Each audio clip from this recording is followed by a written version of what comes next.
Good Saturday morning. My name is Paul Helmuth, and I'm the Deputy Emergency Coordinator for the City of Harrisonburg. And I want to take a minute and thank you for joining me and our panelists from the Central Shenandoah Health District for this COVID-19 Town Hall question and answer section, where we talk about COVID-19 and vaccines. If you have any questions you would like to submit, you can submit them on the YouTube live chat or in the comments section below. This morning, I'm joined by our panelists from the Central Shenandoah Health District, Dr. Kornegay and Marsha Rodeffer. The Health District is one of 35 health districts that comprise the Virginia Department of Health. The Central Shenandoah Health District includes the counties of Rockingham, Augusta, Rockbridge, Highland, and Bath, and the cities of Harrisonburg, Stanton, Waynesboro, Lexington, and Buena Vista. Dr. Kornegay is the health director for the Central Shenandoah Health District. She graduated from the University of Virginia Medical School and is a board-certified internist who practiced in the U.S. Navy, in academic settings, and in private practice for 25 years. She received a Master's of Public Health in 2012 and began work as a district health director in 2015. Marsha Rodeffer is a nurse manager with the Central Shenandoah Health District. She has more than 30 years of nursing experience and graduated from James Madison University and is a lifelong resident of Harrisonburg and Rockingham County.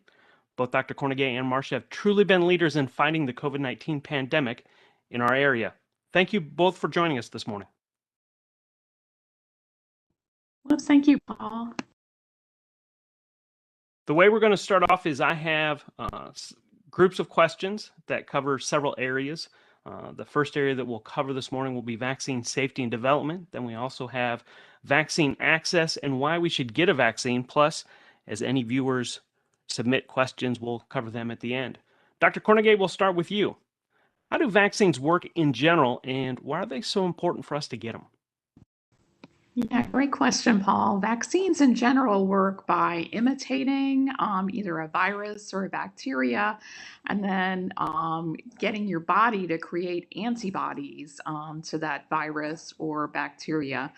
The neat thing about the way our immune system works is not only can it create that initial antibody response, but it also creates memory cells that stay with us for a time and remember that exposure to that imitator of the virus or bacteria. So if you get the COVID-19 vaccine, your body's going to develop antibodies to that. If you become exposed in the future to COVID, your cells will remember that and will be able to mount a response and prevent the infection. The three main goals of vaccines are really to protect you, to have that antibody response to any future exposures to the disease, to protect those around you, to hopefully make you less likely to be able to asymptomatically transmit disease to others. And then the third big benefit of vaccines is to protect the population as a whole. If we develop what's called herd immunity, if we get about 75 to 80% of large populations protected against a disease, that disease basically burns itself out. It can no longer find hosts who are susceptible. So that's what we hope to obtain with our COVID-19 vaccine campaign and kind of get us to the other end of this pandemic. Thank you, Dr. Kornegay. Marsha, what COVID-19 vaccines are currently approved for here in the U.S., and what are the differences between them?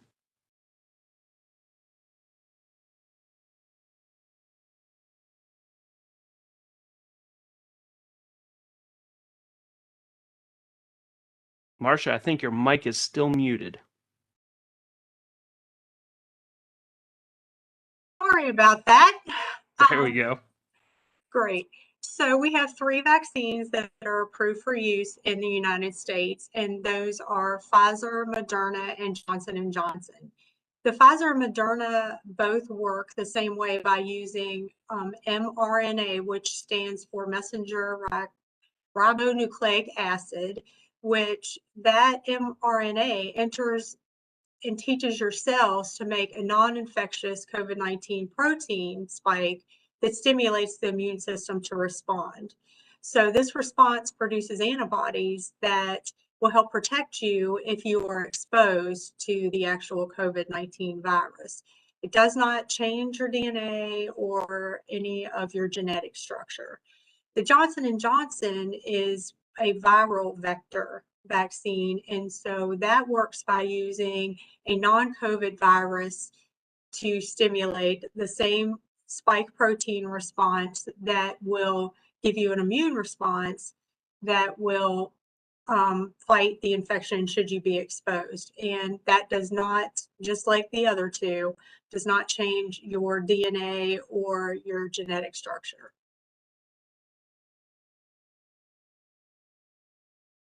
Thank you, Marsha. Dr. Kornegay, Marsha had mentioned the Johnson & Johnson vaccine, and that's really been in the news the last several days. What updates can you give us on where we are at with the use of the Johnson & Johnson vaccine? Yeah, a week or so ago, Johnson & Johnson was placed on pause in order to study the rare occurrence of very unusual blood clots associated with low platelet counts. There were about 15 cases described in the US, all in women who were around the age of 18 to 50. That's out of about just shy of 8 million doses administered, so a very rare side effect. The fact that we picked up this side effect points to our ongoing safety surveillance for vaccines. The vaccine adverse event reporting system is a system that we use to report any adverse effects that may be related to the administration of a vaccine. And that system was able to these very rare side effects.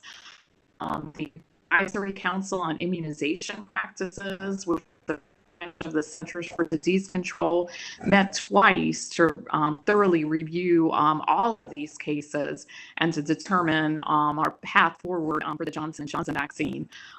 They had their second meeting yesterday and determined that we, in the United States, we'd go ahead and continue to use the Johnson & Johnson vaccine, understanding that rarely there are these adverse occurrences. Certainly having practitioners and patients aware that this could be an extremely rare side effect is important, so that people can look for symptoms and seek medical care in the very unusual circumstance that they would have a problem. So as of yesterday, use of the Johnson & Johnson vaccine in the United States will resume. And with how fast these vaccines were developed, are they safe to be used, and are they actually FDA approved? Yeah, there's a couple of reasons that these vaccines were developed quickly. The first really goes back to our history with coronavirus diseases. Prior to the COVID-19 pandemic, there were two coronaviruses that caused different disease processes, one called SARS and one called MERS. Because of those outbreaks, studies were already in place looking at coronavirus vaccine development. So we really had a framework coming into this pandemic for knowing production vaccine for coronaviruses. In addition, the approach to the development of this vaccine was much different than our typical approach to developing vaccines. Typically, a pharmaceutical company would develop a vaccine, study it through multiple phases of trials, and then start producing the vaccine. With the support of government, that pharmaceutical agencies were able to not only start the research on these vaccines and development of these vaccines, but concurrently we're able to start production. So that cut the time frame down for being able to bring the vaccines to market. No corners were cut. All trials were very robust and included for each of the vaccine developers over 30,000 participants. All of these vaccines are under emergency use authorization by the FDA. And they are FDA approved. The only reason that they're not fully approved by the FDA is that full approval takes over a year of study. So the FDA concurred that the benefits of bringing these vaccines quickly to market based on all of the safety and efficacy data that had already been obtained really outweighed, really was warranted given the severity of the pandemic. So these vaccines are safe, they're effective. They've been studied in the same way that any other vaccines have been, and they are approved for use. And Marsha, when I get a vaccine, what are the side effects that I can expect, and which one should I really be concerned about? So with the side effects, you're going to notice that locally at the site of the injection that you're probably going to have some soreness and some arm pain. You could even have some redness or swelling.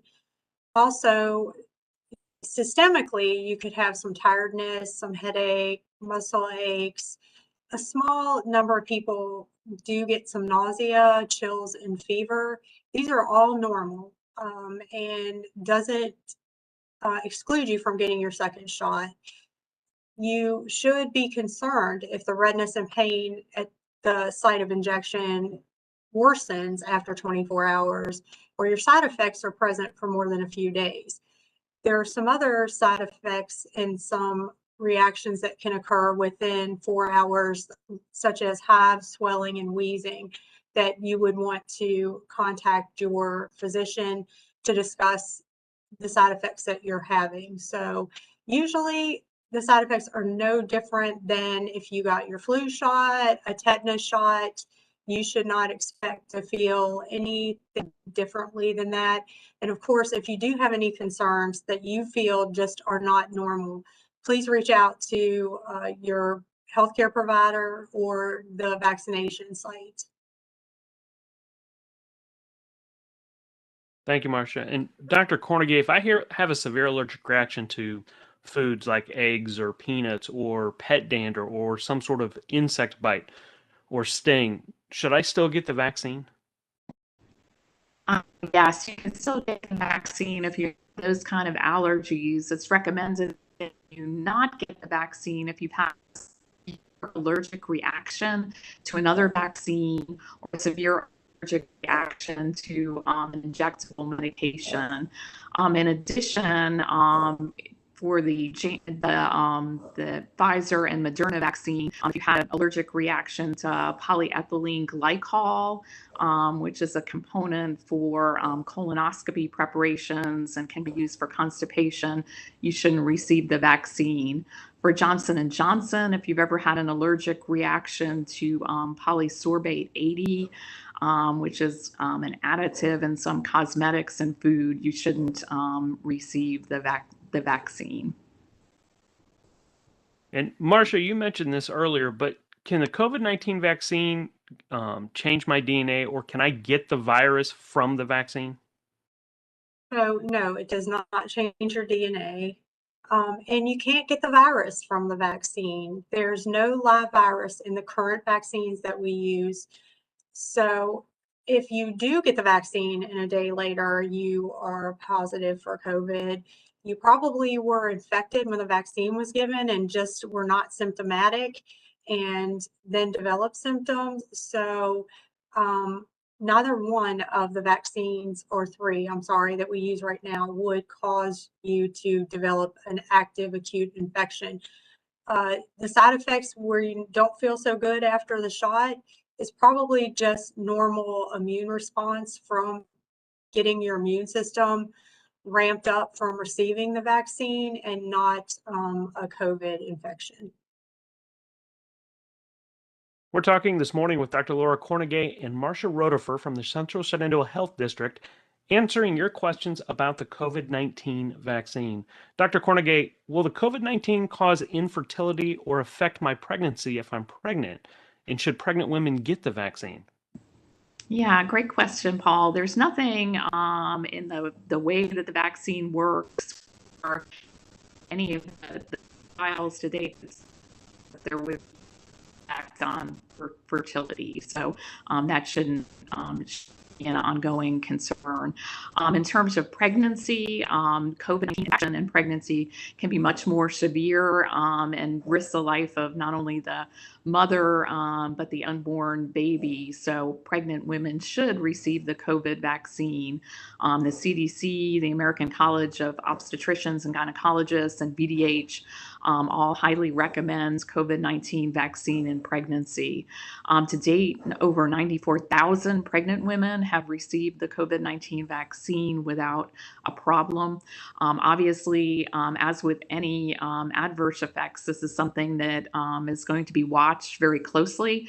And the CDC developed a specific COVID-19 vaccine pregnancy registry in order to watch things closely. But it seems that it's safe in pregnancy, and the benefits to both the woman and the unborn child outweigh any potential risks. And Marsha, schools have been a big topic for everyone in wanting to get kids back in class. I know the city of Harrisonburg is starting 4 days a week coming up. What vaccine can teenagers receive, and when will the rest of the children be able to get the COVID-19 vaccine? So currently, the Pfizer vaccine is approved for 16 years of age and above, and Moderna for 18 and above. So depending on what your age is in the high schooler, you could get either Pfizer or Moderna. Pfizer is currently requesting FDA expansion to ages 12 through 15, and both Pfizer and Moderna are studying use in younger children. Don't have an exact timeline for when those will be available, but it seems like it's probably going to be on the near future horizon to be available. And Dr. Kornegay, if I've already had COVID-19, is it like the chickenpox where I don't need to get a vaccine? And if I've had COVID-19 and should get it, how long until I should get that vaccine? If you had COVID-19, you should still get the vaccine. People who've had infection, it appears that they're relatively protected from reinfection for about 3 months. You should get the vaccine after you've recovered fully from COVID-19. The only exception to waiting would be if you had received antibody therapy for COVID-19. If you did get antibody therapy for a COVID-19 infection, you should wait 3 months before you get your vaccine. But everyone else, once you're fully recovered from infection, which for most people is about a 10-day period or so, you should go ahead and get the COVID-19 vaccine. Thank you, Dr. Kornegay. Marsha, there's a lot of talk of being able to show proof of your vaccination. So what happens to that record? How do I access it? How do I prove it? And what happens if I lose that proof? So everyone is given a card when they come to get their vaccine, and that has all the information that they would need to have going forward. We ask that you bring that card to your second appointment so your series is appropriately documented. What happens after we administer the vaccines is it is entered into the Virginia Immunization Information System. So it's a permanent electronic record that if you would lose your card, that the provider can access the system and make you a copy of your record. So it is available if that happens. So if you would, lose your card, just contact your vaccine provider or a local health department, and they should be able to help you get proof of vaccination. And Dr. Kornegay, we've talked about Pfizer and Moderna and the fact that it's 2 shots. What about other boosters? Are there any boosters to COVID-19 vaccines, especially with these variances? Yeah, that's still being looked at. The big question that we don't have at this point is how long the immunity is going to last after your initial vaccine. Vaccines in general have variable times they last. Some vaccines are only needed once in a lifetime. Others require that that booster in order to regain immunity. At this point, we just don't have that information available. I think most experts are thinking that there probably will need to be a booster, and it may be something akin to flu vaccine. So we may need a seasonal immunization, but we'll know more about that as we go forward with our vaccine campaign. And Marsha, with the first and second doses of Pfizer and Moderna, what's the time frame between those doses? So with the Pfizer, it is 21 days, and with Moderna, it is 28 days. So if you happen to be late in getting that, you have up to 6 weeks, 42 days after your first dose to get your second dose. If you would have a circumstance that you are not able to get those done after the 42-day window, you're not going to need to restart the series. You're still considered vaccinated, so by our current guidelines that we have right now. So I would encourage anyone, if you are past that, to please, go ahead and make an appointment and finish up your series so you're protected. And Dr. Kornegay, I know we've had this conversation before. What about people who may have gotten a vaccine outside of the U.S. that isn't one of the approved in the U.S., but didn't get their second shot, such as AstraZeneca? Yeah, we've had a couple of instances of folks who received the AstraZeneca, which is currently approved for use in the United States. And we actually had to elevate that question to the Centers for Disease Control to get an expert answer. And their answer was that given the fact that AstraZeneca is not approved in the U.S., they would consider that person unimmunized and would recommend starting a series in the U.S. So that would be either Pfizer, Moderna, or Johnson & Johnson. Okay. And if I have any sort of medical condition like cancer, where I'm immunocompromised, should I still get the COVID-19 vaccine? Yeah, for most people with chronic disease, cancer, diabetes, heart disease, it's even more important for them to get vaccinated than for the general public. People with severe underlying chronic medical illnesses are at higher risk for severe COVID disease. And that's why we placed a priority on getting those folks vaccinated early in our vaccine efforts. Certainly, if you have any concerns about your personal medical condition as it pertains to COVID vaccines, we always encourage people to talk with their primary care provider. But for folks with chronic disease, again, they're at the highest risk for severe COVID complications, hospitalization, or death due to COVID. So in general, we highly recommend that they receive the COVID-19 vaccine. Thank you, Dr. Kornegay. We're here talking with Dr. Laura Kornegay and Marsha Rodeffer from the Central Shenandoah Health District. If you'd like to submit a question, please type the question in the live chat or place it in the comments below, and we'll answer your questions at the end of the question and answer section. Marsha, when I go to a health department clinic, what should I expect to experience?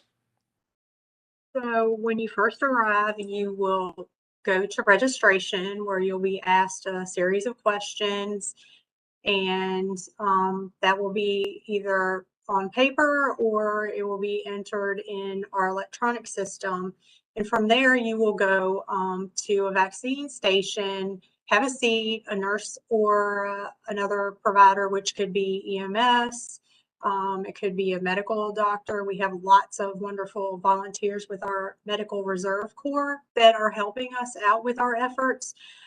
They will ask you a series of questions, which you probably did on your registration, to make sure that you are appropriate to get that vaccine that day. So if everything looks good, then you will get your vaccine from the nurse. And when that is finished, you'll be directed to a waiting area where you will wait for either 15 minutes or 30 minutes, depending on your history of allergies. So we can have you there for observation, just to make sure that if any thing would occur out of the ordinary, that there are medical people on site that can take care of you or answer any questions that you have. So that's pretty much the process. It goes very smoothly. And after that 15 or 30-minute period, you're free to go and come back in 21 or 28 days for your second dose, or if it's Johnson & Johnson, not come back at all, or if it's your second dose, you're free to go. So that's what you can expect. And I know they asked this question when you register. Do I need insurance? Does this cost me anything to get this vaccine? No, it does not. It is free. So you do not need to have insurance, proof of insurance. It is covered by a program from the federal government. And Dr. Kornegay, who currently can get a vaccine? Currently, we're in phase 2 of our vaccine efforts, which means anyone age 16 and above is eligible for vaccine. We started efforts geared towards folks who would be at highest risk for COVID, and especially at highest risk for severe COVID disease, hospitalization, and death. And now that vaccine inventory has increased, it's allowed us to progress to the general population. So anyone age 16 and above is now eligible for COVID-19 vaccine. And Marsha, where can I get the vaccine from here in the Harrisonburg-Rockingham area? So there are multiple places that you can receive the vaccine. So if you have internet access, there are 2 sites that you can go to. There's vaccinefinder.org, and there's also vaccinate.virginia.gov, which will show you, when you enter your address and your zip code, it will give you locations where there are clinics, and it also will provide a link if it's a CVS or a Walmart or something like that. They usually have their link posted where you can click and make an appointment at those locations. So either one of those will show you where clinics are available. If you don't have access, you can call your local health department, and we will be able to help you out with that and point you in the right direction. All right. And Marsha, I'm worried about scammers because, I've gotten these strange phone calls saying they'll charge me $1,000, but I can get a vaccine. What do I need to do to protect myself and avoid those scams? So first is that, as we discussed earlier, there are no charges for the vaccine. So if someone starts to say to you, I want you to pay for an appointment, I want you to pay for a vaccine, right there's your first red flag. There's no charge for this. So that is one way. If they ask you questions about your Social Security number or personal information, insurance information, that's another thing. We would never email, call, or text anyone asking for Social Security numbers or insurance information or immigration status as well. So if it sounds like it's too good to be true, you could always ask for a number and call your local health department or your medical provider and just run the information by them to say, hey, have you heard of a program like this? And we'll be able to confirm or say that that's a scam. Do not give your information out. We're talking with Dr. Laura Kornegay and Marsha Rodeffer from the Central Shenandoah Health District, answering your questions about the COVID-19 vaccine. If you'd like to submit a question, just type it to the live chat on the right side or place it in the comments below, and we'll get to our viewers' questions here at the end. Dr. Kornegay, why do I need the COVID-19 vaccine? Yeah, there are a couple different reasons that you'd really want to get the COVID-19 vaccine. One is that it's going to protect you from infection. It will also, all of the vaccines have almost 100% efficacy in protecting people from the most severe patients of COVID-19, and that would be hospitalization and death. So that personal protection is the first reason that you'd want to get the COVID vaccine. second reason that it's going to protect the people around you who are most vulnerable to disease. It should decrease your ability to asymptomatically transmit COVID to people who are at high risk for death or hospitalization from COVID. And those would be folks who are greater than age 65, people who have chronic medical conditions. So you'll protect the people around you. The third reason, importantly, to get the COVID-19 vaccine is that it will protect the population and the larger community around you. Again, if we can get that herd immunity, get approximately 80 or so % of our large population in the state and in the country immunized, that's going to allow us to get beyond this pandemic. Folks who have, parents who remember things like the polio epidemics in the early part of the 1900s, will remember that, the vaccine was, vital in ending that. So in getting the vaccine, you not only protect yourself, you protect your immediate family, but you also protect, the larger community around you.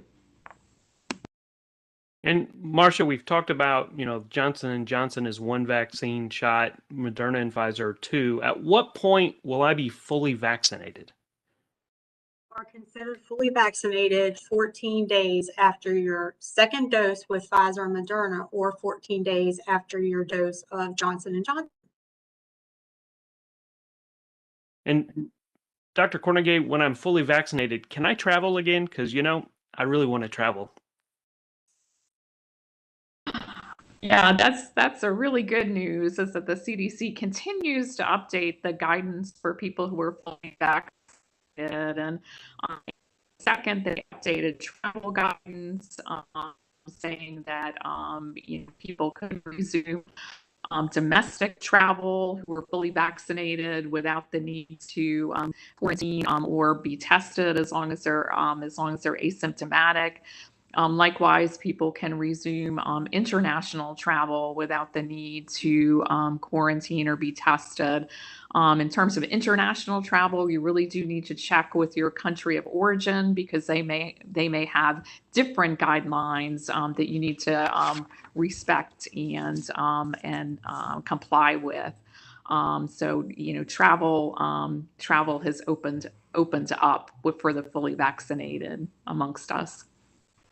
And Marsha, I know the governor earlier this week is, opening things up farther, especially in the middle of May.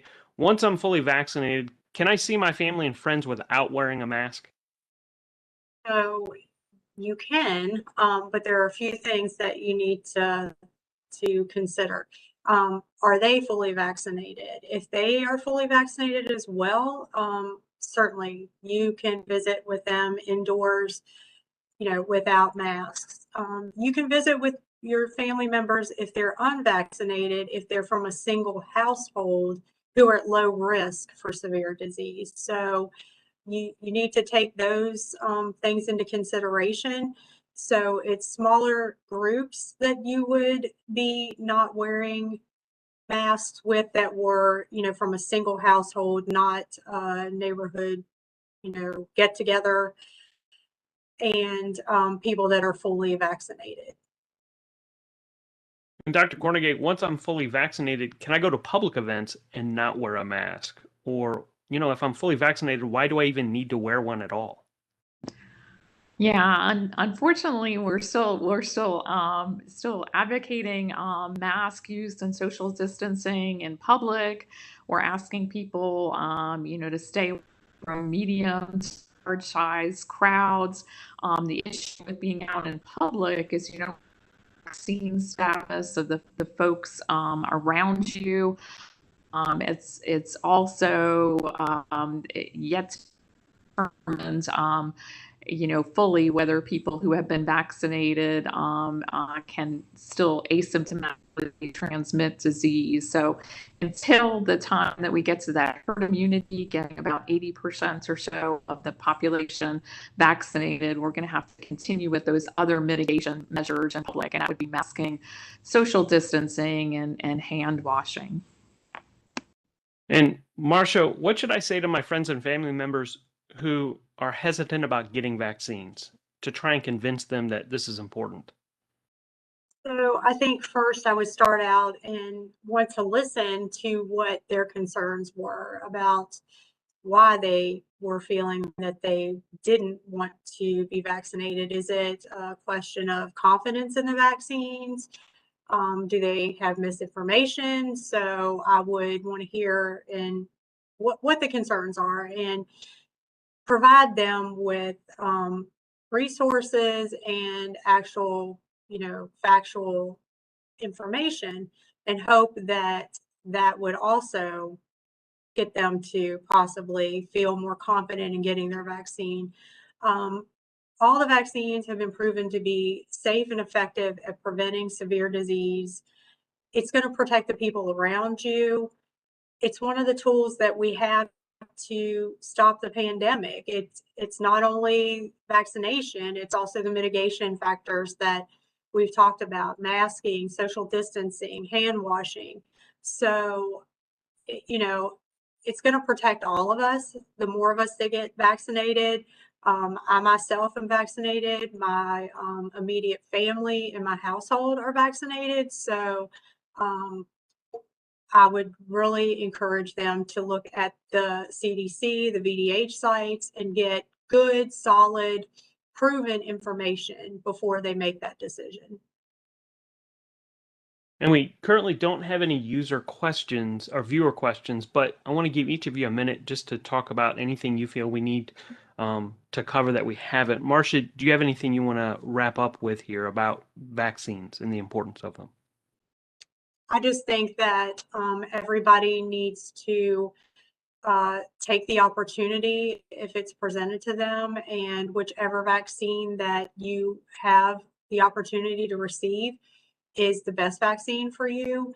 And if you have any questions and you don't feel confident about receiving a vaccine and you're hesitant, please reach out to your healthcare professional, one of us at your local health department, and have a discussion about the pros of getting the vaccine so we can all be protected and hopefully move on and get back to normal life that we had pre-COVID.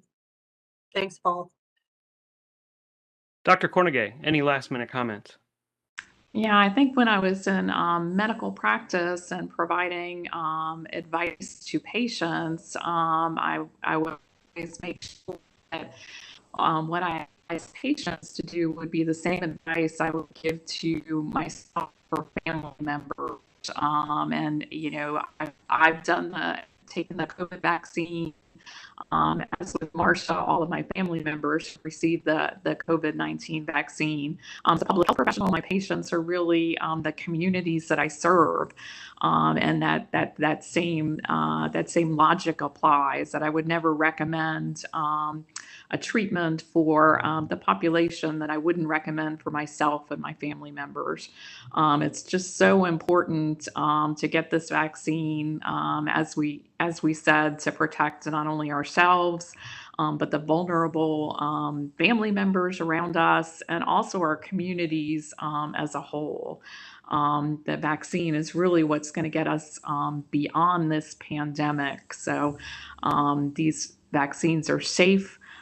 They're effective, and we really need to get that 80% or more uptake in order to get the response at the population site that we're looking for. So hopefully people will listen to the information that we presented and make good decisions for both themselves and their family members. Thank you, Dr. Kornegay. I want to thank our panelists, Dr. Laura Kornegay and Marsha Rodeffer from the Central Shenandoah Health District. I also need to thank Laura Lee White, Catherine Smith, and Richard Watson from the Central Shenandoah Health District, and Michael Parks from the City of Harrisonburg for helping put this event together. I also want to take time to thank the viewers for taking time to watch this session. Without everyone working together, we wouldn't be able to fight COVID-19. For more information about the vaccines, you can visit the Center for Disease Control website at cdc.gov, or you can visit the Virginia Department of Health's website at vdh.virginia.gov. If you're interested in receiving a vaccine, you can visit the website vaccineappointments.virginia.gov. You can also call VDH at 877-829-4682. You can also visit harrisonburgva.gov/vaccine and find a link for local vaccination clinics. There are a couple here every week. If you found this live stream helpful or want to be notified of future events, don't forget to subscribe to this channel, like the video, and please provide us comments and click the bell to be notified of future videos. For the City of Harrisonburg and behalf of our panelists, I'm Paul Helmuth saying have a great day and be safe.